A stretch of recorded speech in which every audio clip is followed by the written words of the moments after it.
Facebook's come down really hard on us, which is kind of cool. The higher you go, the more your ass shows.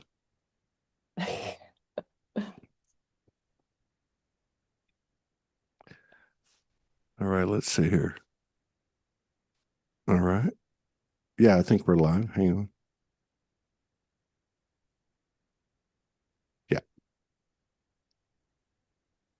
there we go. I'll tag you in a bit. All right, everybody. We're fashionably late. And but welcome back to the Soul Ghost Hunters radio show, which has been going on for about 3.5, 4 months. With Liara Covert, the initiator of this. We have been discussing all kinds of things in relation to the word ghost and the many different connotations that we apply to it if we really think about it. And over these last few weeks, we got on the subject of movies, people sending in movies that would bring up certain perspectives or things to think about, really, and it's been quite an experience. So we're going to continue tonight. And as usual, Liara will start us off with a story. It's probably a Zen story, and it's probably very applicable to the current present energies. Welcome Thanks, back. Todd. Great to see everyone. Great to tune into your energy. Thanks so much for joining us this week on Soul Ghost Hunters Radio. And as Todd astutely points out, we're going to start with a story today to ease into the theme of some of the films that we're going to be looking at. So this Zen story begins with a Zen master who's on his deathbed, and he calls his disciple to him, and he explains that he's about to transition. And he offers his disciple a book of all of his teachings. And he feels that this is the individual he wants to pass his teachings on to formally. So he passes his disciple this thick book, parchment paper, ancient, full of wisdom. And the disciple bows, accepts the book, and proceeds to throw it into the fire right in front of his master. And the master yells, "What are you doing?" And the disciple replies, "What are you saying?"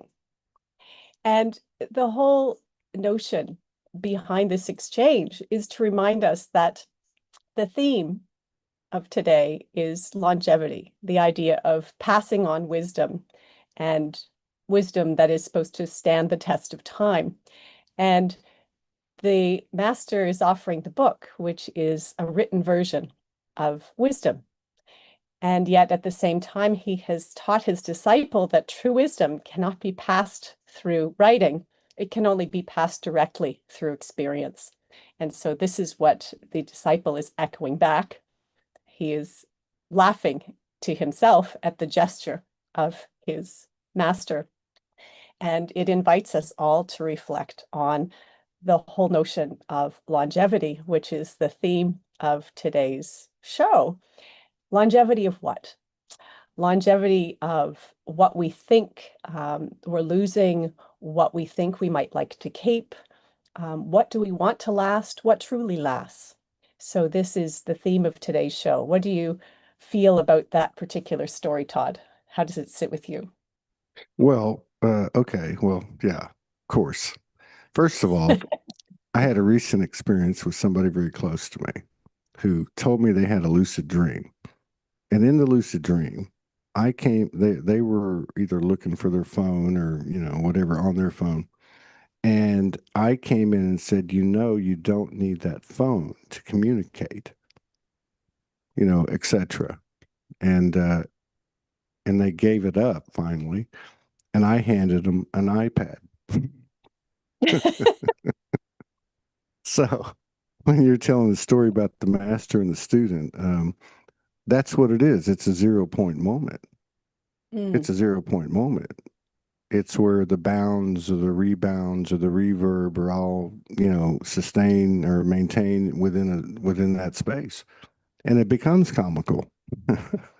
The other thing, the other thing I think too is like, when you think of longevity from the human experience, and you look at some of the drivers or a driver of, let's say, the 1%, transhumanism, longevity in the terms of maintaining the identity that they have, which really to me only points to the fact that they are that far away from their true identity, which is the soul. But so you look at it from a physical kind of a perspective, but in that story, there was something that was said. And in what was said was that basically the wisdom comes through the experience. So going back to what the way you explained it and framed it up, it is our mark that is our longevity.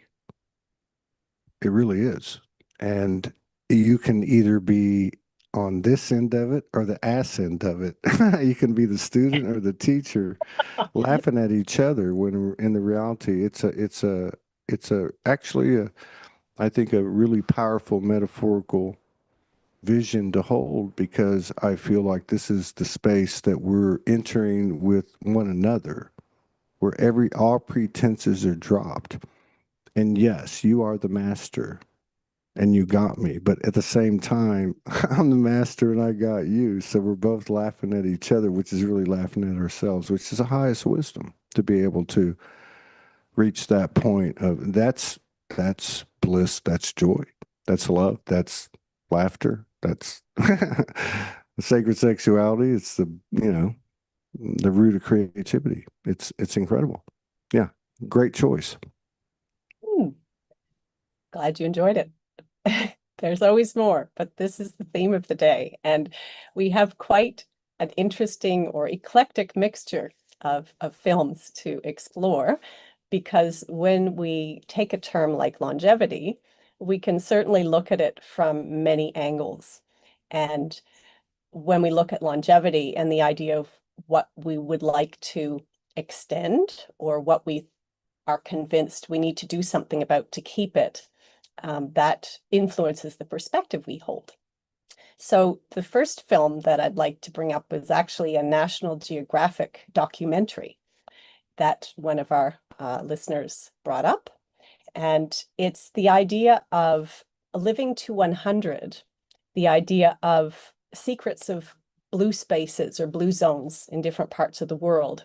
So for many people, the idea of longevity is living to at least 100, a centenarian or older.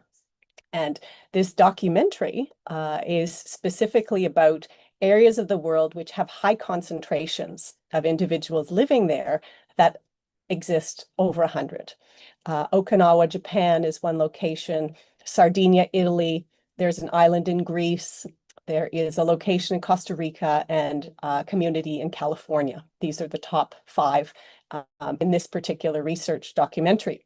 And what's explored is really, well, what are the habits and behaviors of these individuals who are living over 100? Because many people aspire to live at least that long. And it's interesting to see how certain common threads are discovered in these 5 different places and 5 very different locations of the world. Have you heard of this documentary at all, Todd? I've not heard of the documentary, but I did either read or watch a video, and it was of one of these places. I think it was the one in Japan, but it seemed to me from remembrance it was a smaller, like a suburb or a village somewhere else. Maybe it's one of these 5. I don't know. And in that particular instance, they had traced it back to this tree that was very, very prevalent, like in an inordinate way. And I don't know if it was a nut or a fruit or something that was like in their basic, diet because of its abundance. And they had traced it to that. But these people were living you're dying young if you're like 87 or something like that. But yeah, that's interesting too. And the other thing I find interesting is that you mentioned Okinawa. And, all of that area, I think, given the fact that two bombs were dropped there, it wasn't, in specifically in Okinawa, but just the whole kind of, impression or indentation or, whatever that they must have felt as a cell of the world, as a part of the world, as a region of the world, um, that they live much longer. And so when I heard you say that, I thought, oh, I didn't know that. But it would kind of make sense, energetically speaking, that those that could handle it would receive it. You know what I mean? Like would it kind of spoke to the human spirit or the human journey. Like, when our time is called and it's time for us to step up, we do, and we take one for the team, but we're covered, but it's like, showtime. Yeah. Cool. Mm. Well, it's interesting you mentioned Okinawa for more than one reason, but with the five regions, concepts like slow living, connection, belonging, less eating, being outside, exercise, these are kind of the standard common threads that were found. But with Okinawa in particular, there was also an energy, a resilience that was underscored. And there is that connection that you make to that tragedy that occurred historically and how people somehow managed to survive in very difficult circumstances. And that energetically translated into something in their cells that perhaps modern science doesn't understand. And there was also a very special presentation by two musicians who lived through that, who got lost. They were supposed to be married. There were two musicians who met before the bombing, and they were recently on one of those what do you call it? America's Got Talent or something like that programs where they were reunited, and they played a song that they had played before the bombings, and they hadn't seen each other for like 80 years.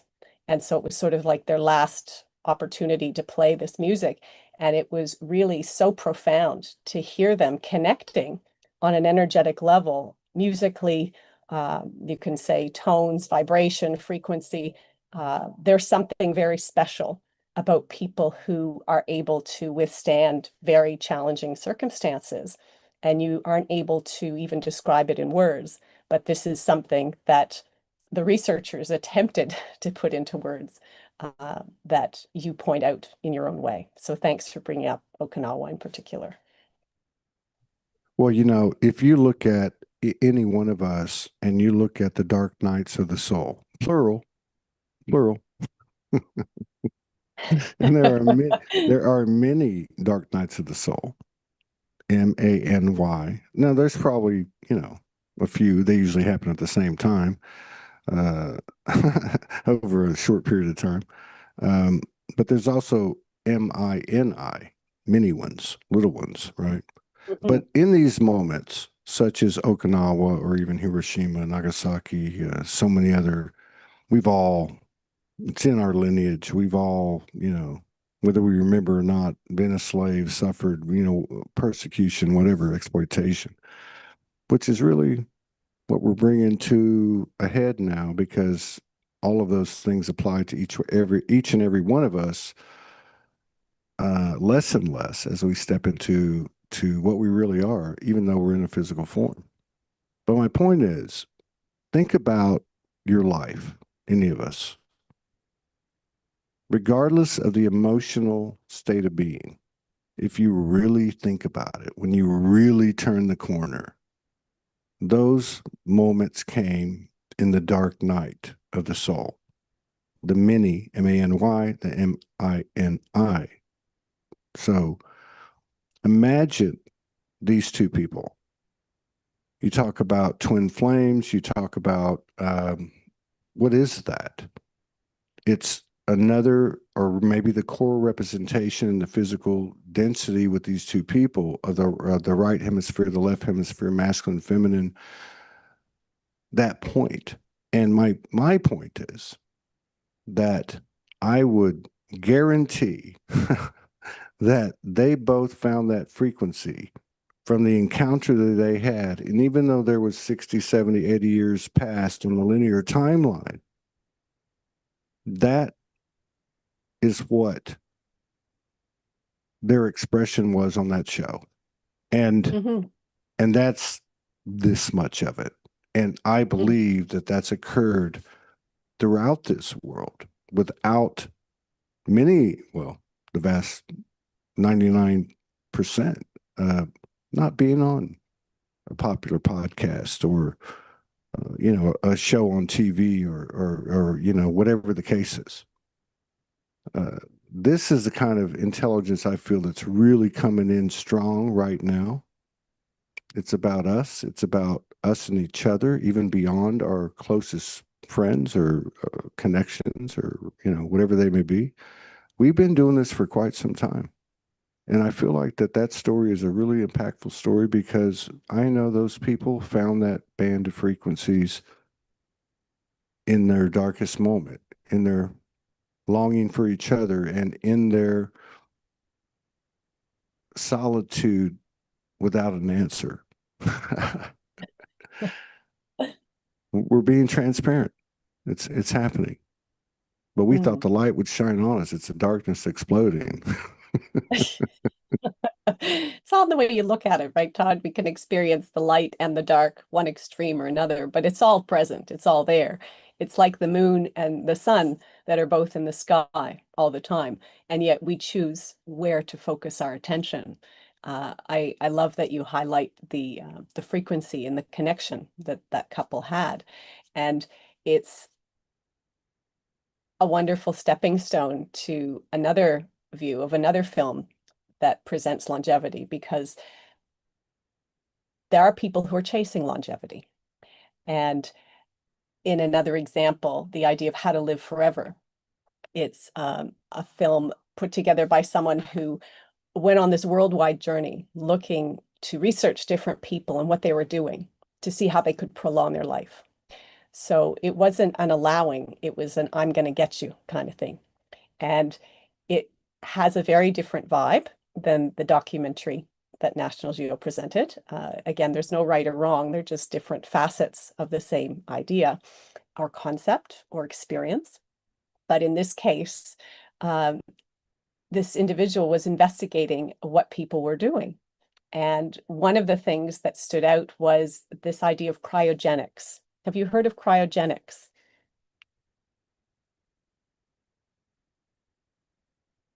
I'm looking something up because you're pinging me. Oh, Okay, but let me say this. Yes, I've had a deep interest in cryogenics since I was in high school, in like sophomore in high school in biology.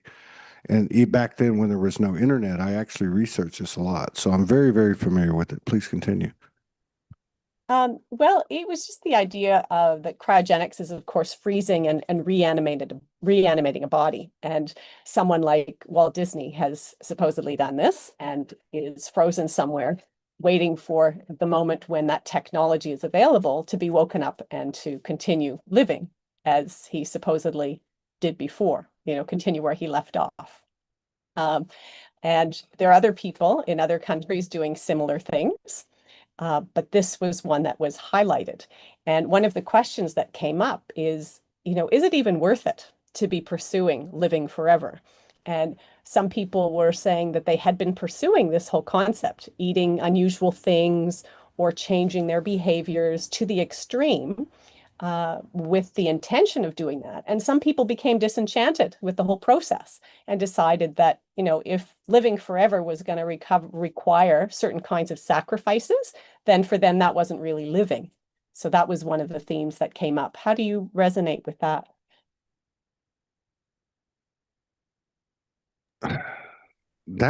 I mean, there's so many things I could say on that. Uh, As usual. no, but as usual,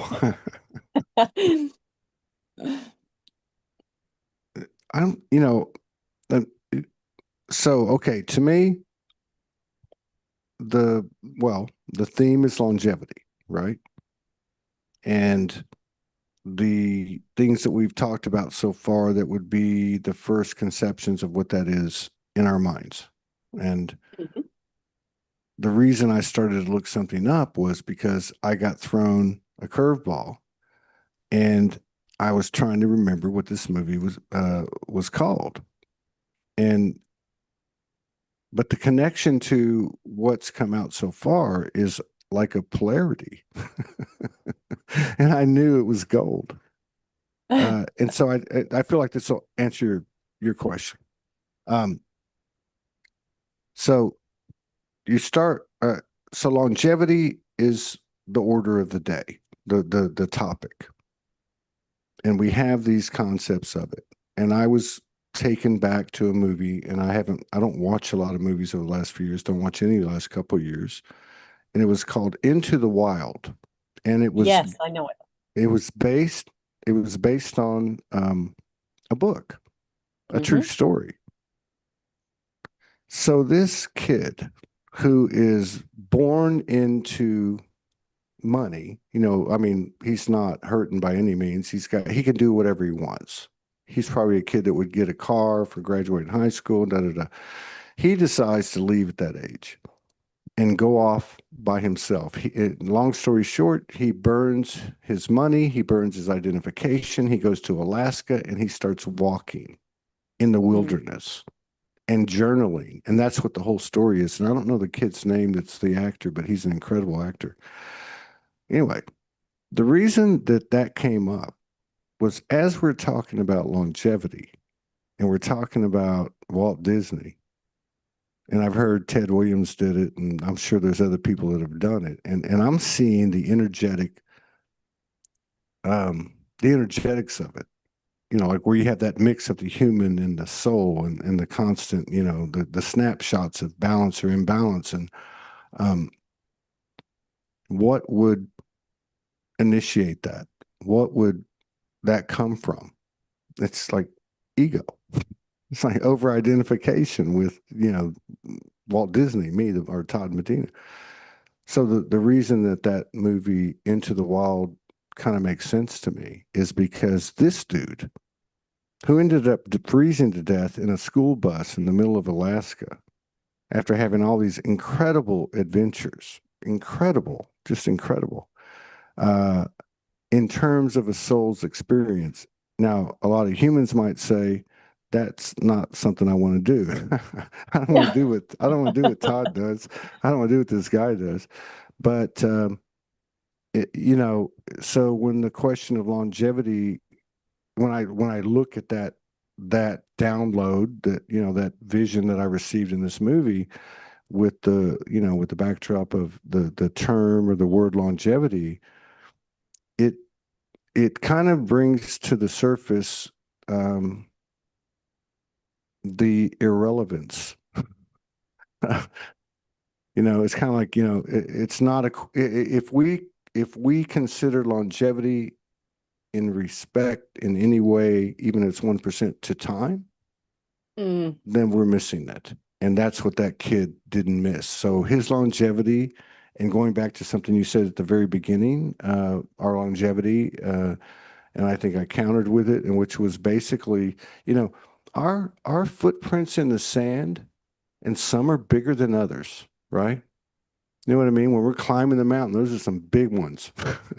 Those are steps in consciousness that continue to echo out there and will bring on more and more to it, from our playmates, from the other fractals, uh, proportionate to the truth, right? So this longevity thing is a great one. I don't know how the hell you came up with it, but it's a great one because to consider longevity, not even in terms of from the soul's eyes, but in terms of being present, like on steroids or exponentially, like really getting something out of a moment. Thought Mm. provoking. Thank you. I'm glad you're enjoying the journey. It's funny because the whole concept of longevity does tend to invite reflection on something finite on some level. And the fact that this last example reflects this idea of something to chase is a case in point, because it makes the assumption that fundamentally, it's not something we have already. But what happens from the moment we imagine that eternal life is our birthright? Then the whole notion of longevity totally transforms. And in the next film I'm going to suggest we look at, this is precisely what becomes the point of inquiry. It's a movie from 2007, which some people might remember. It's called Man from Earth. It was a sci-fi movie that some people might even describe as very grassroots, if you will. Um, and the idea was that the protagonist was more than 14,000 years old. At least this is what was presented. And he leads a rather mysterious interrogation, or he is the focus of a mysterious interrogation of his peers, because he's sort of plays the role of a professor. And um, this whole possibility of whether or not this is true or not is really what causes people to start questioning and asking themselves, these beliefs that they hold, do they really hold water? Or is there something to what this man says represents, could be, kind of thing? So, in terms of eternal life, you can, of course, refer to scriptures like the Bible and the ideas that are put forth there. But what if the idea of immortality is not something to chase or something that we have to work toward? What if it's something that we can choose to allow, to accept, to integrate into what's transforming within us? That is the point I'd love you to comment on, Todd. Well, I remembered that movie as you were talking about it. I remember the title. Um, Great movie, great movie, like under the radar, great movie. And so if you look at the protagonist and you look at all of his friends 14,000 years into his existence in this cabin where he starts to tell them who he is, and they react, there's a group of them, so they have different variations of how they respond, but some we could all identify with, like, hey man, you're fucked up, kind of thing. They were What is even he on? yeah. But however, if you look at them not as persons, but two different sides, right? Two different energies, two different perspectives. Both of those perspectives, based on my recollection, in some way or form or fashion, doubted their own reality. Mm-hmm. The protagonist doubted his reality, and they doubted their reality, which was the emphasis, on the film, because we'd be coming from human perspective. However, you mentioned the word finite, and that's really what we're looking at. We're looking at this multi-faced group of people over here, which is one energy complex, one energy. And over here, we're looking at this individual who's one energy. And both of them are carrying a finite belief, a finite longevity, a finite definition of what longevity is, you might say. And that's the nexus point. And even in the movie, if I don't remember all the details, but there are other movies that would follow that suit, where a movie comes to an end, you're like, what the fuck was that? And I'm not talking about there's going to be a sequel. I'm talking about you're left wondering, like the one that Shutter Island with Yes. Leonardo DiCaprio at the end. You're like, now what? Which one is which? Yes. Or even Gladiator. Gladiator, he dies physically in the Colosseum. Yet at the end, he's brushing you know, the leaves of golden grass and sees his son and his wife in his domain, in his castle.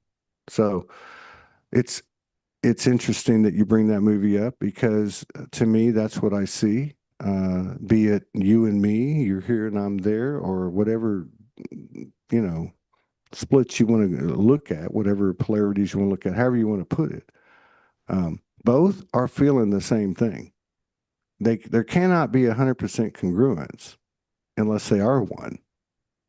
then everything, that's, I think, what we're kind of heading to, some kind of birth that no one has any idea, not even the universe, of what we're going to birth, because there seems to be a force that's bigger than all of us, and that is us. It's bringing us together come hell or high water. You know what I mean? It's heaven sent. So, it's a real thing, and it's interesting to try to talk about it. But I think, the one thing I enjoy about doing this show every week is, first of all, things come out spontaneously, and second of all, these types of impressions and footprints that we've left behind as a collective in terms of artistic expressions, books and stories and movies, like you've said before, is it's like those are the seeds that we left so we could find our way back home, right? Yes, exactly. And I love how you point out that it invites self-questioning, questioning of the beliefs that we currently hold, that we held in 2007, um, things that are crumbling and falling away. It helps us to better understand the evolution of consciousness. And in so doing, you begin to see connections between other films that you've seen and newfound relevance, as in Cloud Atlas 2012, which is another one I'm bringing up today. Now, in terms of sort of a soul journey, for anyone who hasn't seen this movie, it's all about a soul journey. There are these souls that reincarnate in different bodies, different lifetimes, different scenarios, even different planets. And they are playing out certain narratives. And there is this idea that continuity of consciousness is reality. And the way it plays out in this particular film, there's no question of whether consciousness has eternal existence. It's simply a question of how it's going to unfold or where it's going to go next. That's sort of the notion that you're left with. And there is the anticipation of, well, what sort of roles are the souls going to play in the next scenario? But there's going to be obstacles, there are going to be challenges that they'll have to overcome. But the idea is that they will find one another, and they will somehow overcome some kind of obstacle, and it will lead them as a stepping stone to the next thing. So there's no question of whether or not longevity exists. It's just redefined. It's sort of based on your level of consciousness, what you're willing to accept or integrate into your version of a multidimensional reality, allows you to jump from film to film, let's say, in a way that helps you better understand yourself. Do you remember Cloud Atlas, Todd? Oh yeah, I really like that movie. I watched it twice, and listening to your synopsis of it and what you got from it and how you explained it. So much of, like, for instance, my field, in this show every week, and there's other things in all of our lives, right? But I'm using this as an example. As we share things with each other and we reflect in real time, unconsciously, even intuitively, those things that we've experienced, such as movies we've seen before. So you see, it's almost like watching the movie again for the first time, right? Um, what I and what I'm saying is everything seems to be that's occurring when I'm present in the moment, that's happening to me, seems to be able to give wisdom or code or intelligence in the moment for the moment, which is like a really big statement. So when I, reflect on what you had to say, it just comes down to me to what we're doing, what we've been doing. And to watch a movie like that, you can see the weaving, right? And it's not always easy. It's kind of bumpy as they try to re-intersect. And To this say the is, least. you're right.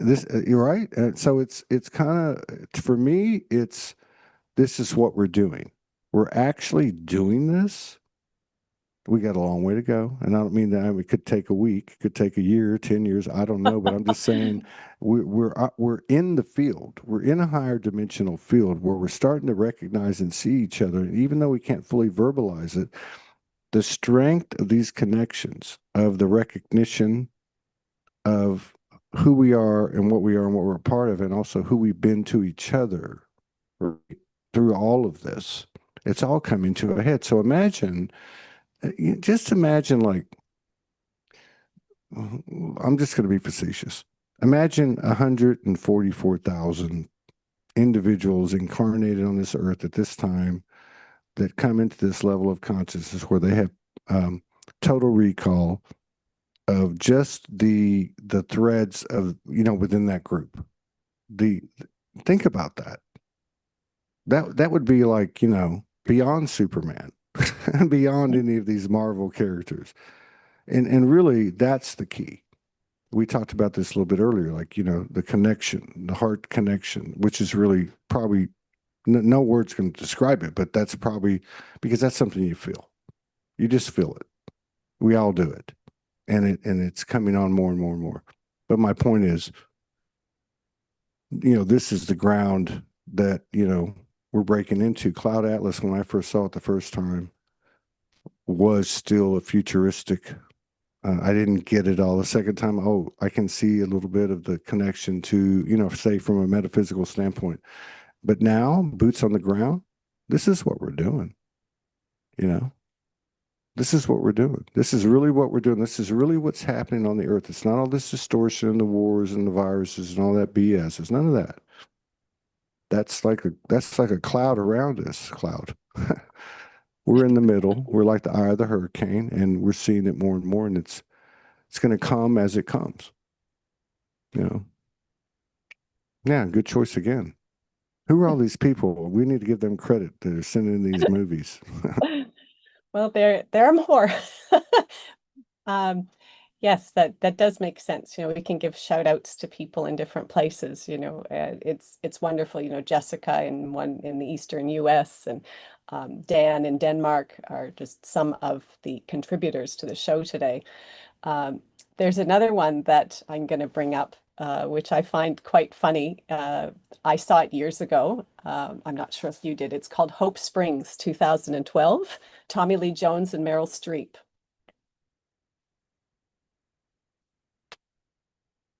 Is that familiar, Todd? Uh, I've seen every one of his movies, so I would say I've seen it, but you're gonna have to talk about it first before I remember it, like the last one. Sure. Well, this is a romantic comedy, and when it came out originally, many people might have seen it as sort of a couple who had been married 30 years, and really they wanted to rekindle something. They wanted to redefine intimacy, integration, connection. And the female member of the couple just felt lost. And so she decided to sign them up for this intensive marriage counseling. And they went off on this adventure together. And you can look at it simply on that level, of course, the adventure they go through and what they learn about themselves. But you can also see it in the context of what we're talking about, an expansion of consciousness and the masculine and the feminine energies that had evolved. Well, the masculine had evolved to the point of the extreme, and the feminine energy was disconnected or forgotten about, felt left out. And if you look at those kinds of energies as personified in the movie, then you sort of can look at more universal themes of sort of vulnerability, spiritual renewal, and what does it mean to be together, not only as a couple, but as balancing our masculine and feminine energies, because there's this ongoing process that each and every one of us is going through in this expansion of consciousness to recognize both the masculine and the feminine energy. Yes, the sexual energy is part of that, but it goes far beyond that. And it sort of illustrates a kind of longing that we have in the core of the soul to recalibrate, find this balance yet again, and to see it with a sense of humor, because really it is something that we can look at and laugh a lot more at ourselves, with ourselves, and not be so serious about what doesn't seem to be working in whatever area of our life seems to be stagnating. Does that movie stand out a bit more to you now? Yeah. And even after I watched it, I only watched it once. And because I like him a lot, I like her too. I've seen her over the years, like way back. um, it was an interesting, thing to watch those two with the energies they've had, even from their personas from all the movies they've made. So it Yes. was a very vulnerable kind of thing. I didn't like it for a lot of the movie because I was kind of tapped into that incongruence and divide of the masculine and the feminine. Mm. Now, I Yeah. think the sexual uh, part of it, which was that probably if you had to pick one word, hilarious, but not like in a John Candy movie hilarious, but more like just ironic hilarious, Yeah. wisdom hilarious, humble pie hilarious. Mm. It was nice because they both, you might say, metaphorically got undressed in the movie for all of us to see. Yes. And to me, and it was kind of like, it's kind of like I went to the horse races and I bet on this horse and it's in last the whole way. I'm like, damn it, damn it. And then it just split up. And the reason it made an impact on me, I hadn't thought about this, but I did, after I saw it, was because in the end of the movie, they both came into full presence of themselves Hmm. with the facilitation of their mirror. And simultaneously, they accepted the other, so both part of themselves. And that's what struck me because it came really quick at the end and it was powerful. How a ghost oriented show gets to that, well, that's it. Yeah. A couple of ghosts died. They had a Vesica Pisces, and that's what I was talking about. The movies, like that movie was like, okay, what happens next? And there's no sequel because yeah, they pushed through. They pushed through the canal. They pushed through. It was that was a good choice. Whoever brought that up, props. Yes, thank you for breaking that up. I love how you point out the mirrors because ghosts in a traditional sense are often representing that which we resist, that which we fear, that which we don't want to see, that which we aren't ready to see. And that movie's a perfect example of both of the protagonists being ready to see their ghosts, to see and integrate the mirror. And that's part of why it's so funny and how we can laugh with them because many people can relate wholeheartedly to the awkwardness, to the questions, to the vulnerability, to the issues that they are encountering and confronting. And they're doing it with a smile. And when they do that with the smile, it's so much more palatable and they get so much more out of it. And we can see that as we do that ourselves on our own journey, we access this endless joy that we'd forgotten we have access to every moment. And it's integrating those ghosts that gives us a whole lot, a very different perspective, a more wholehearted perspective of where we are, where we've been, and where we're going. That's how I put it.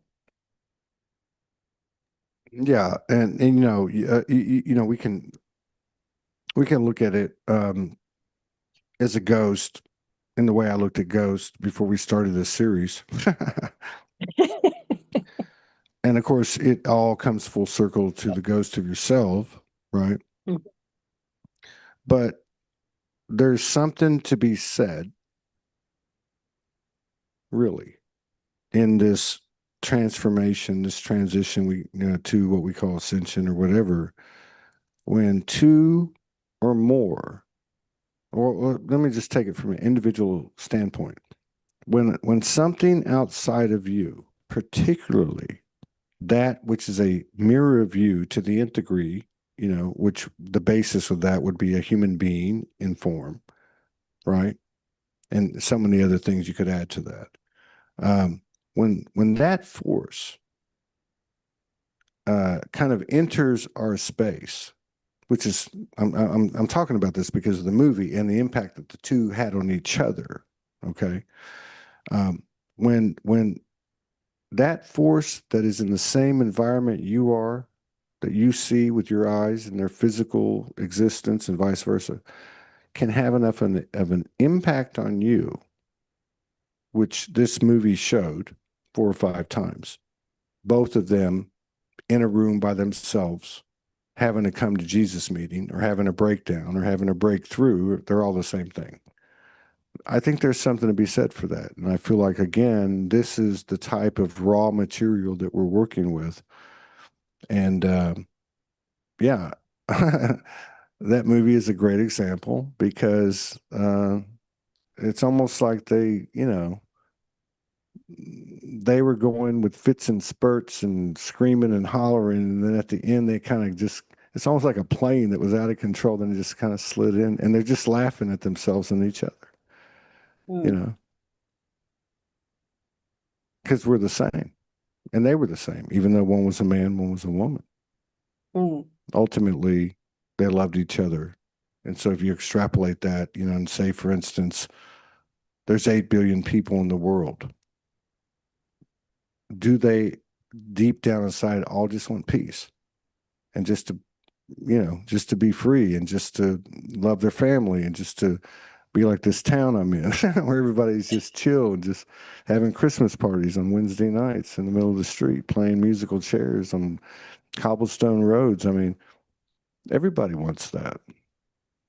mm. It's interesting how that movie, if you really think about it, has a huge message. Mm. I wonder if I they I wonder if they intended for that message to be there. That would be interesting. That'd be a good interview. It would, and it's interesting. It came out in 2012, of course, of all the years to come out, and how it was perceived at that point in the continuum versus now could be very different as well. The last movie I'd like to take a look at today, because of time, is The Curious Case of Benjamin Button, and this one came out around the year 2000, I think, years ago. Yeah, it was about 2008. And it was Brad Pitt and Kate Blanchett. Do you remember that one? Hmm. Yeah, absolutely. This one, this one offers again another perspective of longevity, if you will. We've been sort of going around different perspectives of the term, the concept today, from eternal life to something to chase to something that involves continuity of consciousness through time, space, and even worlds. And in this case, we have an example of someone who is aging backwards. And it is regarded as not only a true story, but also an illness. So there's something wrong with this individual because they are evolving or devolving in a direction that differs from everyone else. And there are many obstacles that this character encounters and must work through in the movie. Some of our listeners and viewers may have seen it, others not. But the idea of imagining that you're born older and gradually getting younger is quite an interesting concept for many people to get their head around. We've been taught, you're looking for pills or potions to get younger, or um, there are roots that we need to look for, like the philosopher's stone, in order to have immortality. But the idea of not having control over going in the opposite direction is something for many people that is very different, and challenging, to say the least. How does that sit with you, Todd? Great one. Well, first of all, metaphorically, you can't have a better example of 0 point. Um, as you said, we're born, we get old, we die. Then what happens? This is a character that's old and then becomes a baby, and then what happens? It's the same thing on both ends of the spectrum. It's, you're back in the womb and you're reseated and you birth again, right? Now, what the thing that I really liked about that movie is the two main characters, Kate Blanchett and Brad Pitt, as they came together, as he's headed this way and she's headed that way. There Yes. is there is an openness about it there's an inevitability about it. There's no resistance. There's no one searching for chironics or anything else. And it's a beautiful thing because they merge timelines that are passing by each other's in an inverse kind of way, yet they stay in the moment with the underlying truth of that connection they have with each other. So even if it wasn't spoken, like, oh, I'll see you in the next life, that that consciousness remained within them. Okay. The other movie that reminds me of that scene, or there wasn't, well, there was a scene, but it was really through their relationship. Once she understood what was going on. Um, so if you look at Interstellar, the Yes. last scene, or not the second to the last scene in Interstellar, and you have the daughter and the father, Matthew McConaughey, and they're doing the same thing. One's going one direction and the other one's Yeah. going this direction. Yet in that scene in the hospital where they're talking and connecting to each other, that is the thread that never dies. Just like the other movie, just like what we all have with each other, but we've been unable to see it, and we're seeing it more and more and more and more every day. And it doesn't need an explanation.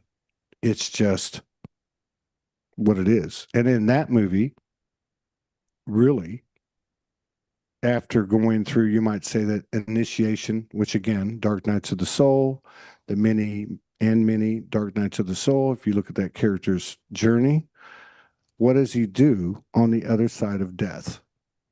He goes into the abyss in a spaceship seeking uh, a higher love, not knowing if we'll ever get there and not knowing if he even knows shit. Like, I could be the stupidest person on the planet, but the fool is the hero. But I just like the way that the two sides, there's so much division, so much separation, especially when it gets down to the battle of the sexes and the conditioning and indoctrination that's occurred on this earth. This is really the root of who we are. We already had this. We all had sacred union coming in here. We're being allowed to seek that higher love, which is attainable Yes. by playing in the physical density together. And yeah, that's another great movie. Man, yeah, that was perfect. They all were perfect. It was a great episode. Hmm. Well, I can tell you got ants in your pants. You got to go somewhere. That that's yeah. I enjoyed it, and yeah, let's keep it going. And what we got. So I guess we're supposed to get together on Christmas Day in the Northern Hemisphere and the 26th on the Southern Hemisphere. So you good for that? I'm good for that. Okay. All right. I'll keep it on the schedule. Thank you, and thank you everybody for joining us. Thank you to everyone for all those great suggestions. And we are just loving rolling with the flow and seeing where this is going to take us because it's an invigorating journey. And we love the fact that you're all here with us for the ride. Yeehaw.